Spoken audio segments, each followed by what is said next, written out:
call the regular meeting of the Harlan Municipal Utilities Board of Trustees to order. It is December 23rd, 2021. Need an approval of the agenda. I'll make that order, make that motion. I second. Okay, roll call. Michelle, aye. Reese, aye. Terrell, aye. Seibert, aye. Sheldon, aye. Okay. Item number 3 is the approval of the consent agenda. It includes the minutes of the December 9th electronic board meeting, abstract of claims number 1202 in the amount of $543,240, and the upcoming board meetings, January 13th would be an electronic board meeting and January 27th in person. I approve. Second. Okay, roll call. Michelle, aye. Reese, aye. Terrell, aye. Seibert, aye. Sheldon, aye. Okay. Item 4 is banking resolutions. This is in reference to our new board member. Can I do all 4 together, or do I have to do 4 separate motions? You can do all of them at once. Okay, so we have 4 separate resolutions, 1 for machine signed signatures, 1 for corporate authorization, 1 for wire transfer authorization, and 1 for bank signature authorization. I'll make the motion for all 4. Second. And roll call. Michelle, aye. Reese, aye. Terrell, aye. Seibert, aye. Sheldon, abstain. Okay. Item number 5 are the committee assignments for Board of Trustees effective January 1st, 2021, or 2022. We have a list of the current assignments. Does anyone have a reason why they would want to change the committees they are on or reassign any of them? So I have a question, if I may. Is there, or has there been, or does there need to be a planning committee?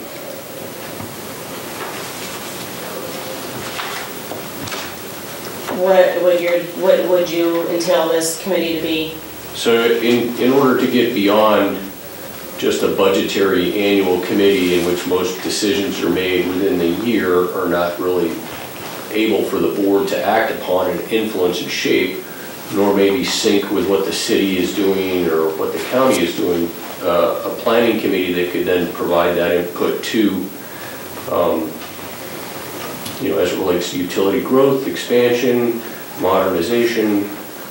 I just throw that out there. It's a question. I'm sure there's a reason why there isn't one. We have done strategic planning before, but typically as a board as a whole. We've never broken it out into a subcommittee. I'm assuming strategic planning is the kind of thing you were talking about. And it could be disaster planning, could be risk planning. There's all kinds of planning that could take place in a planning committee that could then be delivered to the larger board. Isn't that the EMS is for? Well, they do have a disaster, like Yeah, Ken I was and gonna say, the what we- superintendents usually attend disaster planning with the county and the city. And what we do have is we have an overall disaster recovery plan. Generally speaking, each of the utilities has one for their respective utilities. Those generally are created in conjunction with either IMU or association or with the individual departments like IDNR or trade association type groups. They're not all under one umbrella right now. Like I said, they're each individual type plans. When I came on board, we started out trying to set a strategic planning session for at least every other year. Kind of fell by the wayside the last couple of years is because we were so heavy into our underground conversion and fiber optics and water treatment plant projects that we just didn't get it coordinated. But that's how we had tried to address it in the past, was every 2 years try to set a strategic planning session. But that's as far as any formal planning is in place at this point in time. So. definitely has some possibilities, some interest. Obviously, we're going to have to look into it a little deeper since that You can always add a committee. We can add a committee at any time we decide to, but I If I could make a recommendation? Sure. Let me get with trustee Shelton, show him what we have, and, you know, go through kind of the things that we have done in the past and what we have in place, and then perhaps that would give you a basis if you want, you know, if you want to prepare like a formal proposal for another Okay. committee or something like that. All right, Does that thank make you. sense? Yep, makes sense. Okay. Aren't you also part of Shelby County Emergency Planning and Preparedness Coalition? Yes, Aren't you yes, we invited are to those? part of that coalition, and we Yep. do have periodic phone calls with EMS, so it probably wouldn't hurt to have board participation at some of those, so, you know, if there was an interest, that could perhaps be one of the things that we include in that as well, so, yeah. Okay. Any other recommendations for changes or,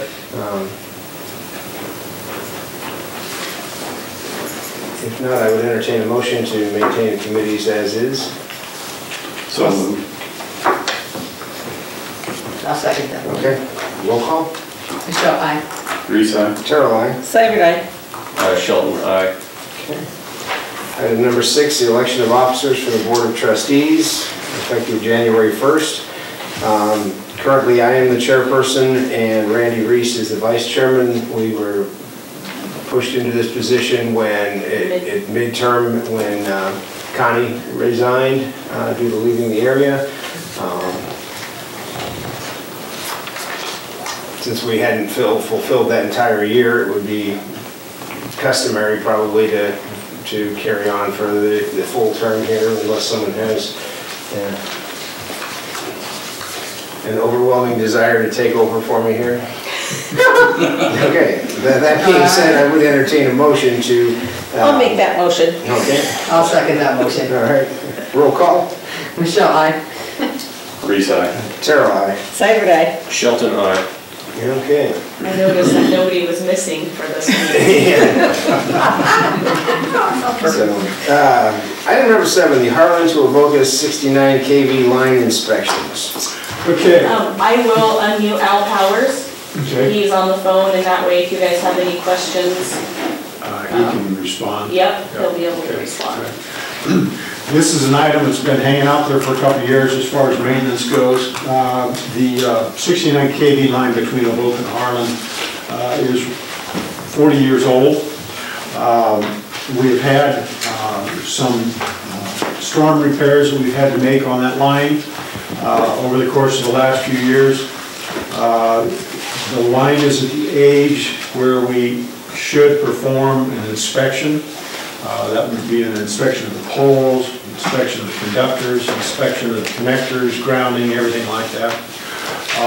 And then, should we find any poles that need care, treat it with a process called the osmosis process, where they basically go in and treat the stubs of the poles, primarily if they start to see some dry rot or issues like that.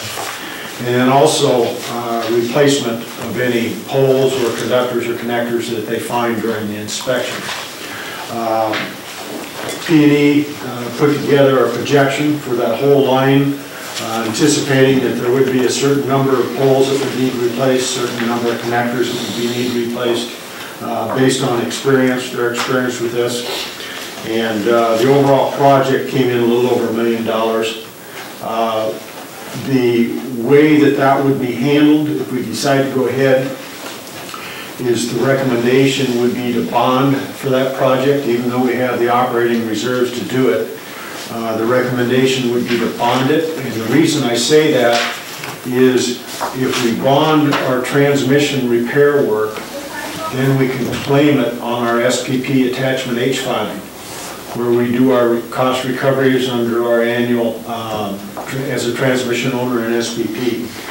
And so, even though we could pay for it outright through operating reserves, the recommendation is to pay for it through a bond, because as a bond classification investment, we can recover it through attachment H filings. So effectively, over time, over a few years, we can recover almost our entire costs of that project, doing it that way. Al, do you have anything you want to add at this time? No, I think you described it very well. Okay. So once this is done, what type of lifespan would we expect before we would have to either do it again or replace the entire line? Well, we're right at the maximum, and if you've driven south on 59, you'll see that Mid-America's in a similar process on the line they have from Avoca down to Emerson. That was built about the same time as our line, and they're currently doing that process. I would anticipate it should have at least another 20 years to the life of the project. The poles that are replaced, of course, you could expect a longer life than that, but it should add at least 20 years to the useful life of the project.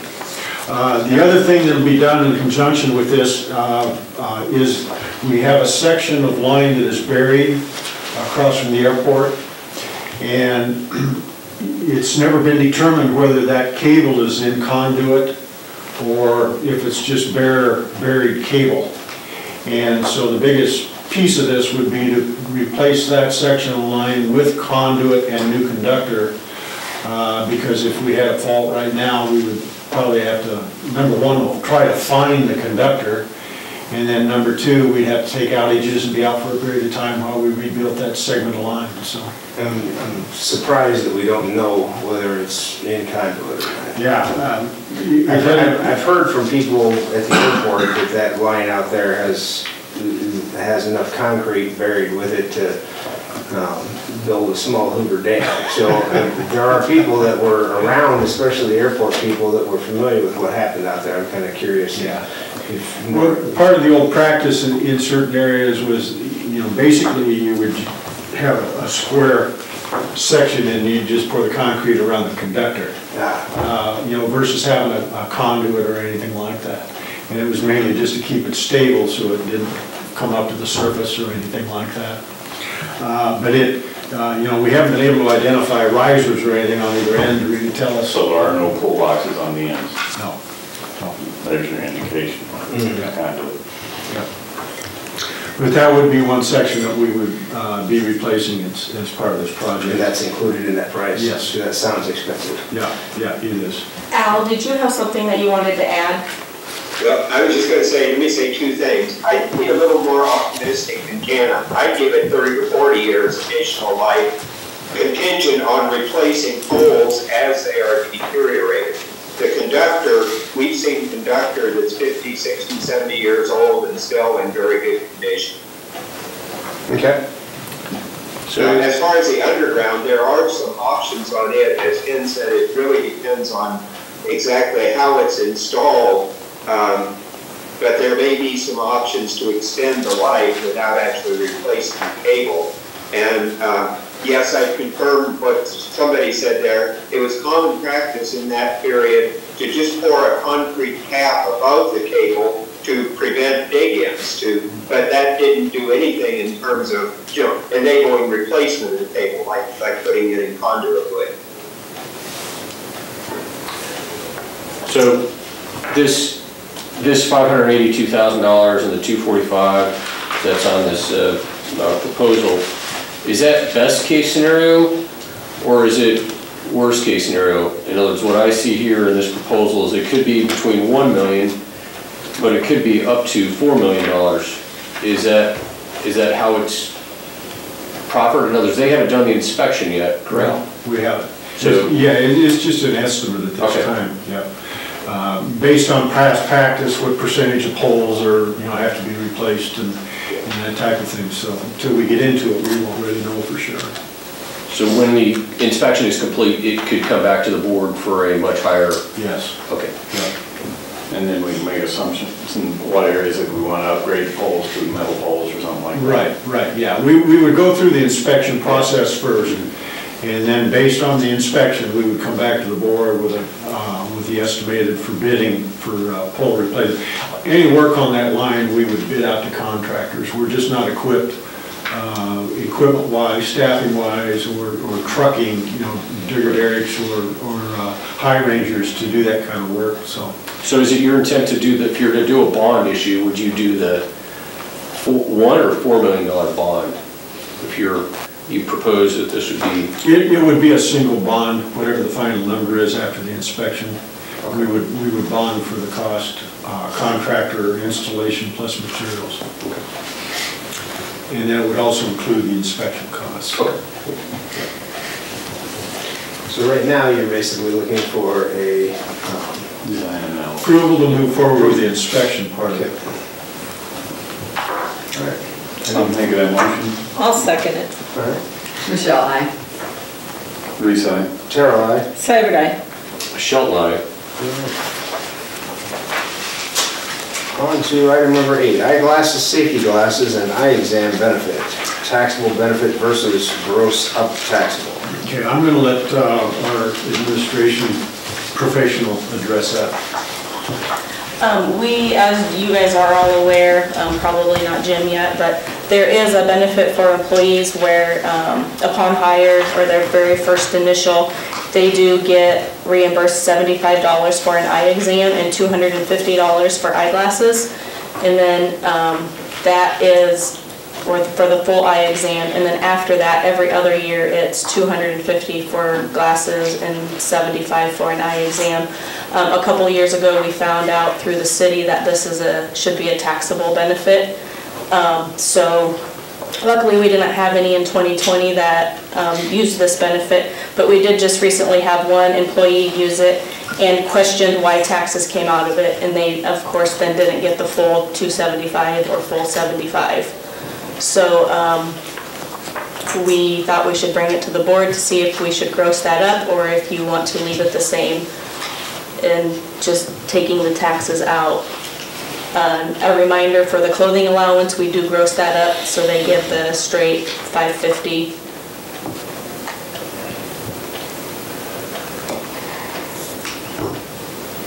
So it's not a condition of employment? It's not listed as a condition of employment, so it's not, I mean, is that what would keep it from being taxable? Is it? Yeah, well, the IRS says it's taxable because it's a fringe benefit.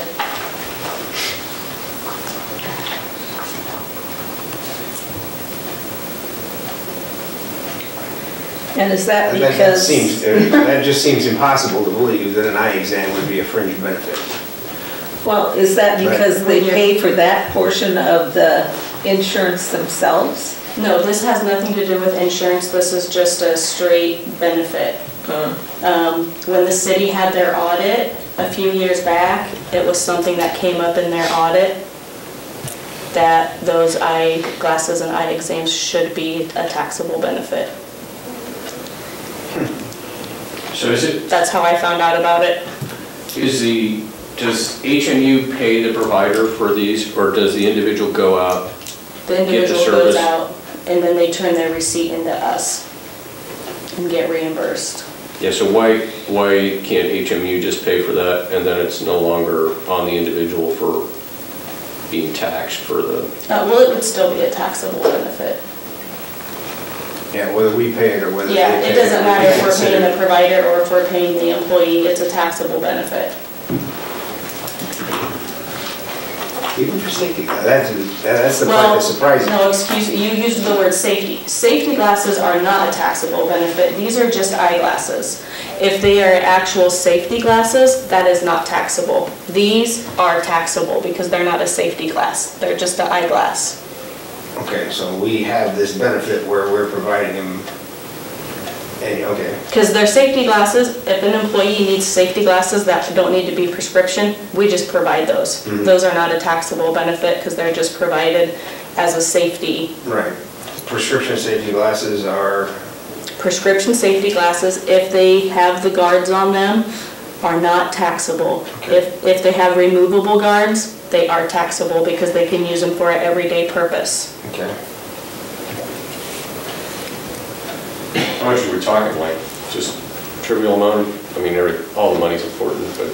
Yeah, I mean, we gross it up, it wouldn't be, I'd probably say less than $50 by grossing it up so they get the full amount back That's per employee. And like I said, we didn't have anybody in 2020, it's not really a benefit that gets used that often. Yeah. Employees don't abuse it, they'll use it every maybe 2 or 3 years, maybe 4 or 5 years.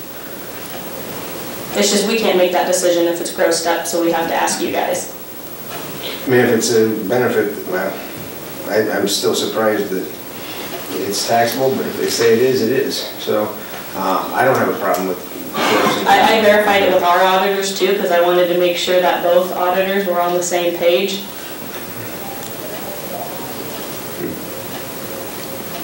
Yeah, I move that we go ahead and include the gross up cost Okay.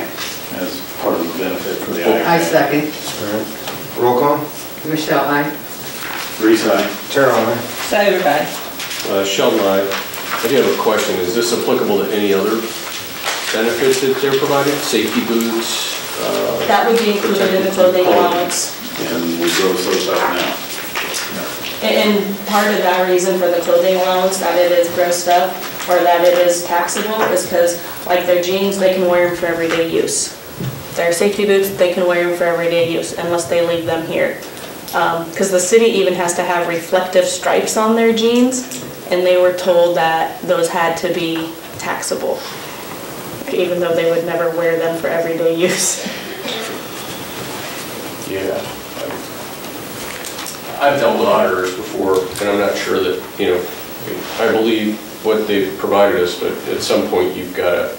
And I think on the city side, they got those instructions from the IRS, and then, because they had a big audit a few years back Okay. on other items, and then this stuff came up. Interesting. All right. Item number 9, approval of notice to bidders and notice to public hearing on proposed plan specifications, form and contract, and estimate of cost of furnishing materials for the Welfield electrical system upgrade. Okay, this is, I believe it was the last meeting, I broached this subject with the board about the electrical requirements that would be associated with the water development project. That has all been prepared now. We have a schedule, we have all the documents ready to go. So this is approval of the notice to proceed for bidding. This is just the materials portion of that raw water. The reason being the 50 to 60 week lead time on transformers and electrical materials for this We project. didn't want to have wells Yeah. drilled with them sitting there. Yeah, how long, how many weeks? 50 to 60 weeks. You were gone, I think you were Yeah, gone. no, 50 to 60. That is the sign of the current time. So we're just trying to get a jump on that ordering of the materials for that part of it, so. Seems reasonable. I approve So I have the a notice of motion. bidders. Second. Okay, roll call. Michelle, I. Reese, aye. Terrell, aye. Souter, aye. Sheldon, I. Item number 10 will be the approval of addendum number A2 to the Iowa Association of Municipal Utilities Operations and Maintenance Plan.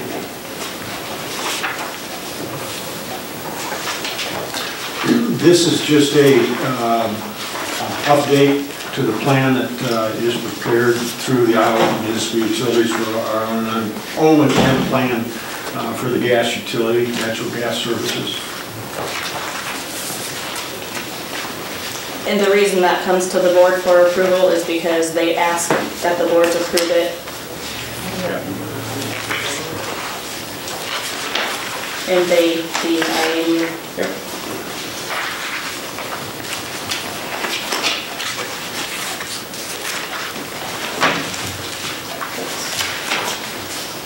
Any I make a questions? motion that Okay. we go ahead and approve it in for the I'll current second. operating. I'll second. Roll call. Michelle, I. Reese, aye. Terrell, aye. Souter, aye. Sheldon, I. Item 11 is information item only. We have McClure bill in the amount of $695, 900. or $965. And the second part is just information on, we did get delivery on our second vehicle, our unit number 7. And it included the new box for the unit as well. So this was a budgeted capital item. Board has previously approved it. This is just the informational piece on the final delivery of the vehicle. So.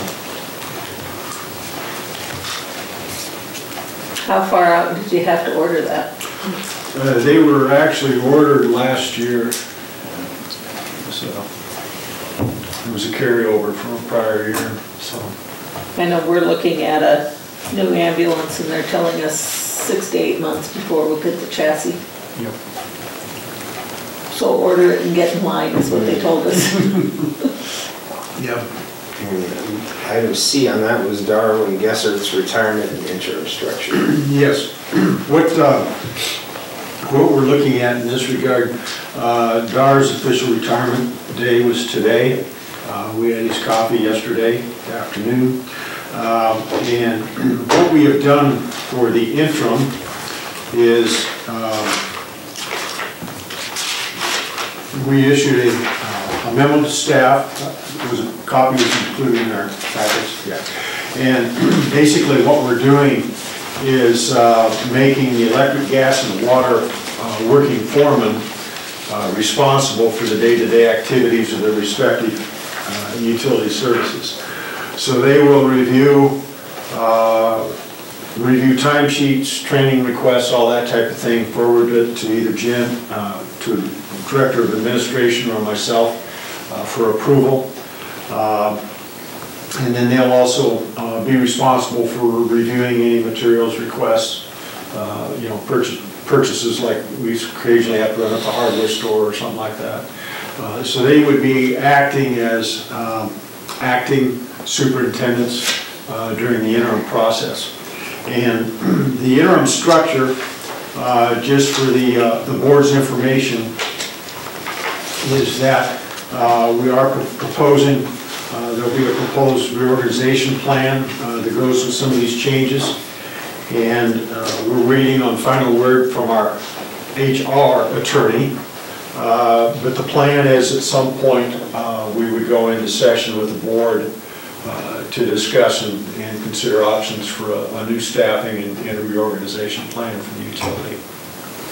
And just a general outline is it's a somewhat of a return to the way it used to be, and that's eliminating the CEO and director level positions. Generally, directors have managers to report to them. So it doesn't really make sense to have director level jobs in a structure like ours. So it'll be back to a general manager type position, under that then various superintendents for the utilities. And then HR, payroll, and administration would be done by an administrator. And then we would also be looking at the option of either continuing with an outside CPA or bringing that in as an administrator of finance and customer service. So that's just kind of a general overview, but we're looking to do a special session with the board as a whole to discuss those options and come up with a rework plan. The reason that we're looking to bring it to the entire board is ordinarily we talk to the administration committee first, but with a lot of the new people on the board, we felt it would be better to just bring the whole board together to discuss that topic. And the question is whether we go into closed session to do that. So that's what we're waiting on to hear.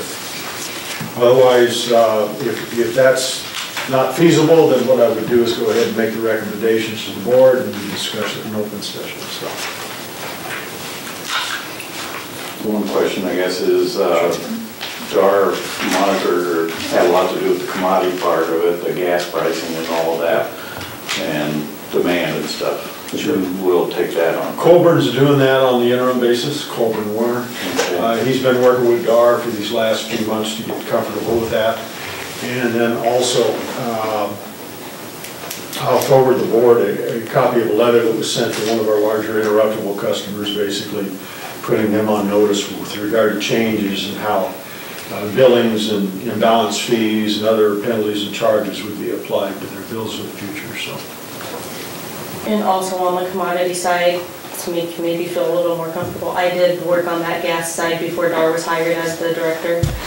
When Steve Drazen was appointed, Tom Gaffigan had both of us doing the gas, so I would be able to help Colburn a little bit in that sense. Okay. And especially just like with the contacts at Northern and BP that he would need to get a hold of. So, you lacking a succession plan, are we doing a correction of duties for these individuals? And is there an associated increase in pay associated with this accretion of duties? In other words, are we You are now the interim, and this is the requisite pay increase during this interim period. There is no interim pay increase. Why is that? We don't have a process for doing that. We would actually have to promote them to a new position to do an interim pay increase. I mean, that's where we run into, or in my opinion, we've run into some challenges where you've just given them, they operate off of PDs, right? Position descriptions, correct? Yes, yes. But they're just doing this job for the interim, so it's not like they may only do this job for a month. They'll do it until we can get together with the board and come up with new descriptions and reorganizations, yeah. And then when there's new descriptions, then everybody would have, anybody that was interested would have the opportunity to apply. And then get an increase.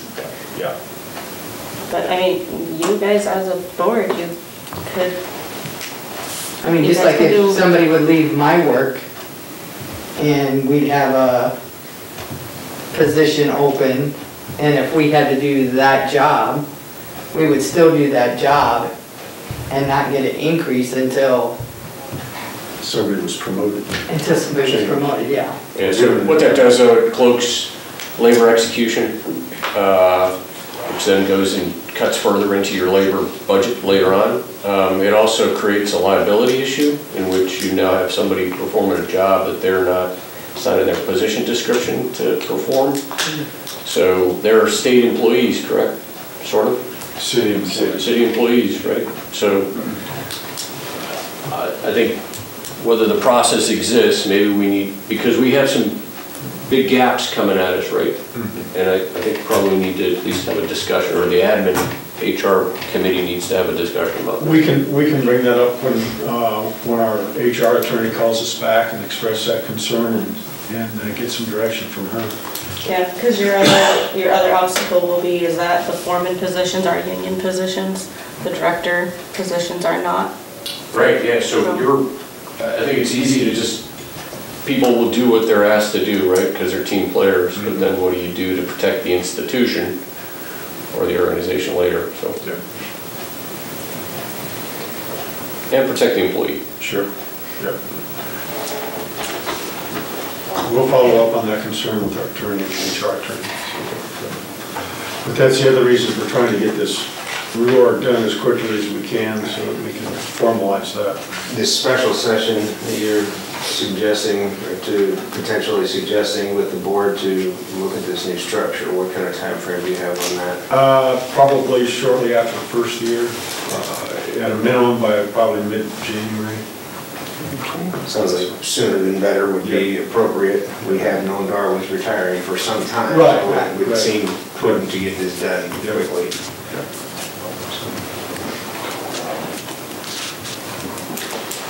Anything further on the information items? Head to the CEO's report. Okay.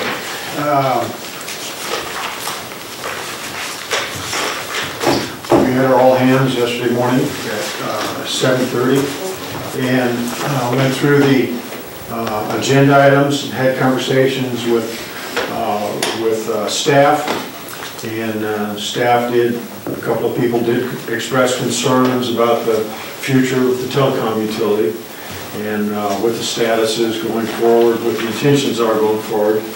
And basically I told them the same thing that we expressed in the past, and that was we were waiting for our attorney's guidance on how to proceed.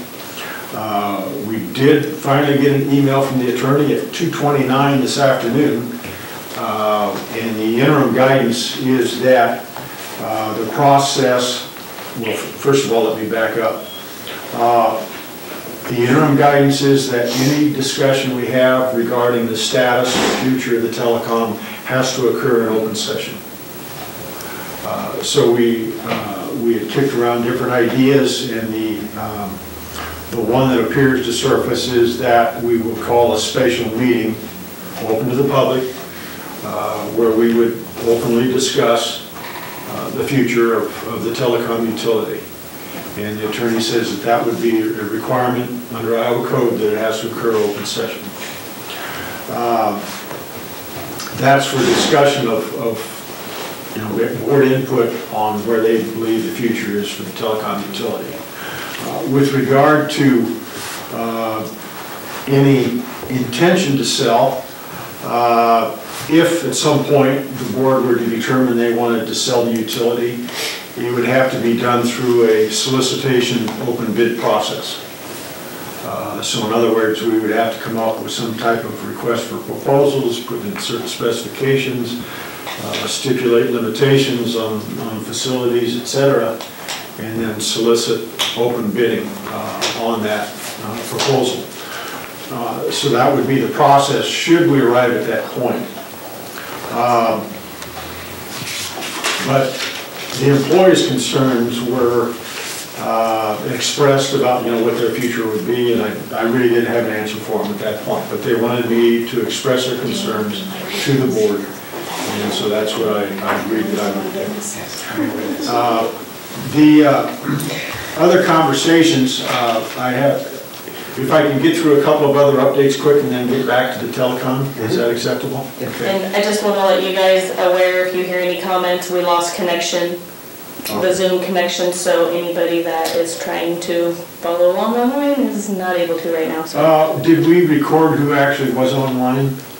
I did record that, but that's not going to help them for wanting to know what's going on. Live on channel 16.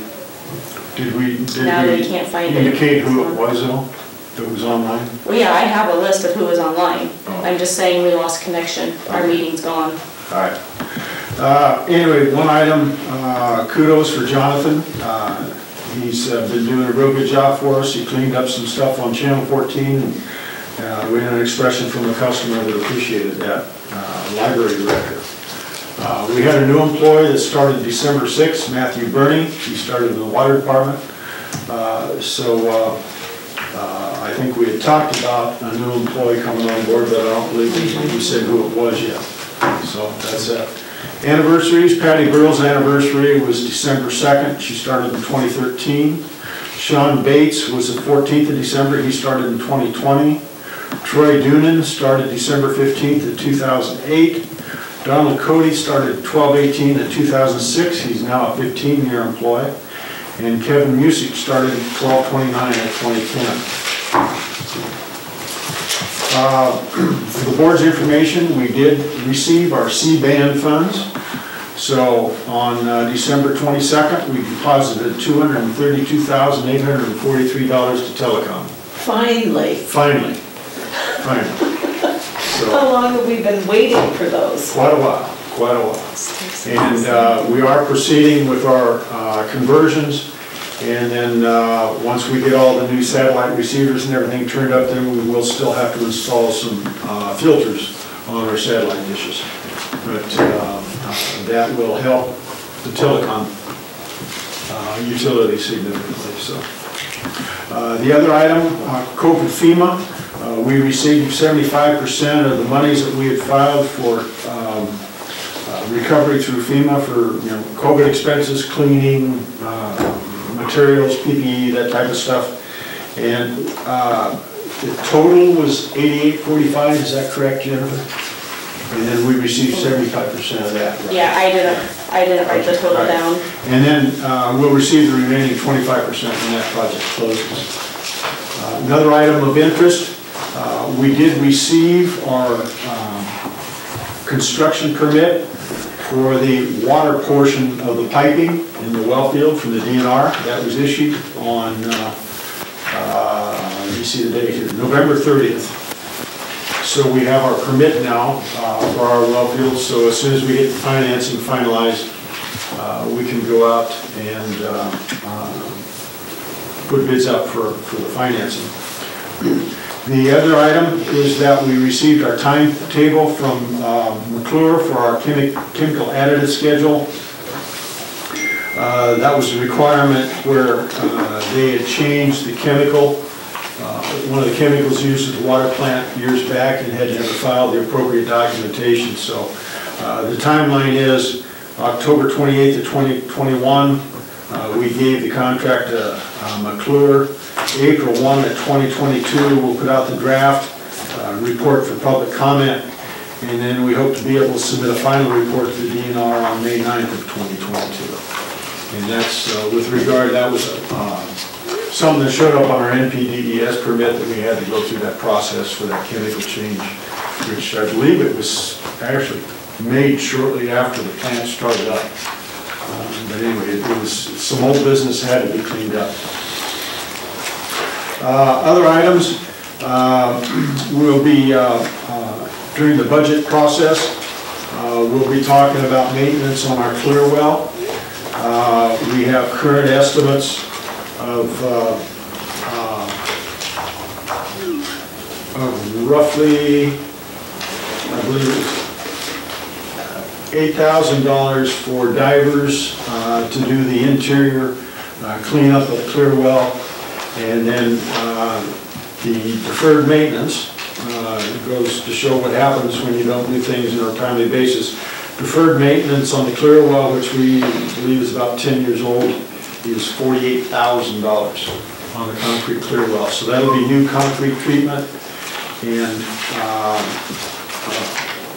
repairs to the clear well. That's repair of any cracks, anything else that they find during the inspection of the clear well. The cost on that diving and interior inspection is $8,900, $8,935. But we'll be including those when we do the budget for fiscal year 22-23. So that's just board information at that point in time. Also want the board to be aware that we're involved with Harlan Community Schools and their Career Cafe, their new program, dealing with schools, trying to, I'm not sure the word, I hate to use entice, but create some interest from some of the high school students and some of the things that we do at the municipal utility. And just a reminder that we have a couple of channels that are being discontinued by the programmer, ESPN Classic and NBC Sports. And those will be terminated. And again, we've talked about this for the last couple of months, but we just want to mention it one more time to the public. I see that in. Pardon? I'll wait till afterwards. Oh, okay. And then we get back to the telecom part of it. And it does look like the online is working again. I got a message that they just lost the audio, but it's back to those that are online. They never got it cut off, so they don't have to call back in or anything. All right. So back to the telecom. I just wanted to reiterate a couple of things with regard to telecom, and that is that contrary to some things that are being represented out there, the election was a referendum on whether or not the HMU board should have authority to look at a potential sale. It was not a demand for a sale or any kind of a requirement for a sale. So I just wanted to reiterate that and clarify that. So it's entirely up to the HMU board. And the people that voted yes on that referendum, just for the board's edification and public edification, is we had customers call and tell them they voted yes because they wanted the board to have the control and authority, not a group of citizens. And so they voted yes. They're satisfied HMU customers, and they voted yes because they wanted you all to have that authority. So all the people that voted yes were not part of that group that brought the original petition forth. I just wanted to make that fact known, that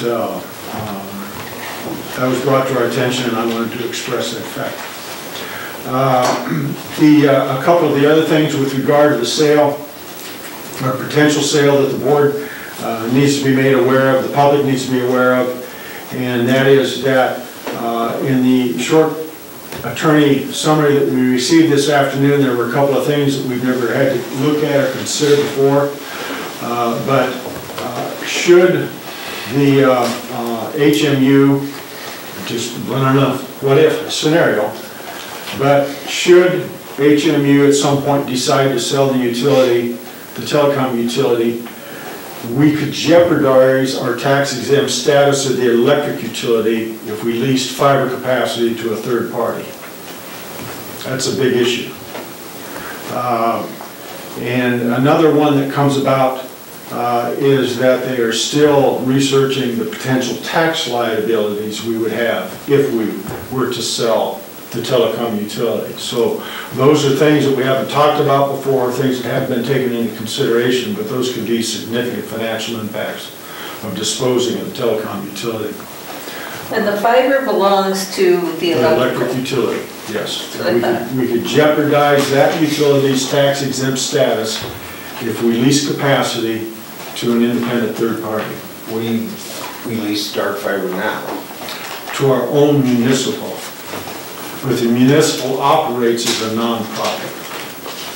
So if the person we were leasing it to was also a nonprofit, that would not. That would not. If we lease like to another municipal or an otherwise nonprofit, then that would be. But if we lease, if we're sold or leased to a for-profit, then it could potentially impact our exempt status. Okay. Yes.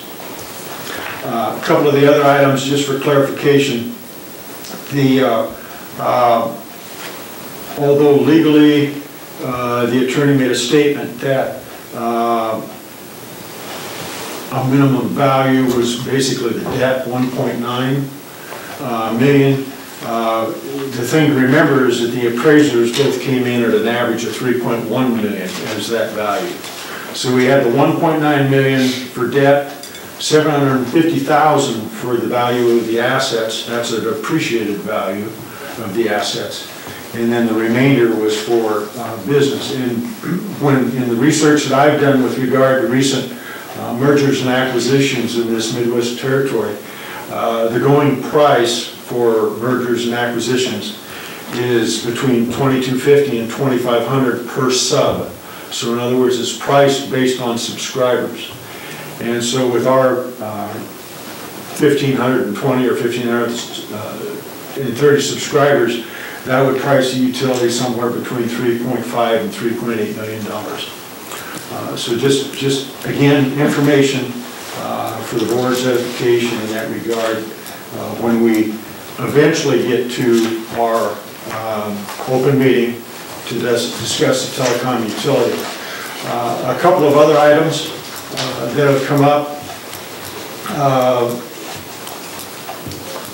Let me double check my notes here. Is that we have been fielding a lot of calls from our customers wanting to know what the impact of them would be if the telecom utility were sold. And we don't have an answer other than they would have to go to an alternate subscriber. We've also had a lot of comments from the public about preserving competition in the Harlan market. They have a fear that, for example, if we were to sell to an incumbent that's already in the market, that would reduce competition in the marketplace, and they don't want to see that. So we have had considerable feedback from employees, from customers in that regard. The other item, I had a conversation today with Marnie Elkhorn, Ms. Rachel Hamilton, who's the new general manager, and they were expressing a concern. We do have a contract with Marnie Elkhorn. I'm trying to think of the best way to subscribe it. They basically merged with Walnut Communications. And our agreement with Walnut Communications was to provide video services to the communities, Walnut, Avoca, and their other properties to the west. So that's an additional consideration that the board would need to look at, is their estimate for converting. They did recently receive some money to finish their fiber build out to the west, but they project that they would need to at least continue that video services through 2024, some way to protect that interest, because they believe it will take at least that long to finish their build out to be able to convert to a different system.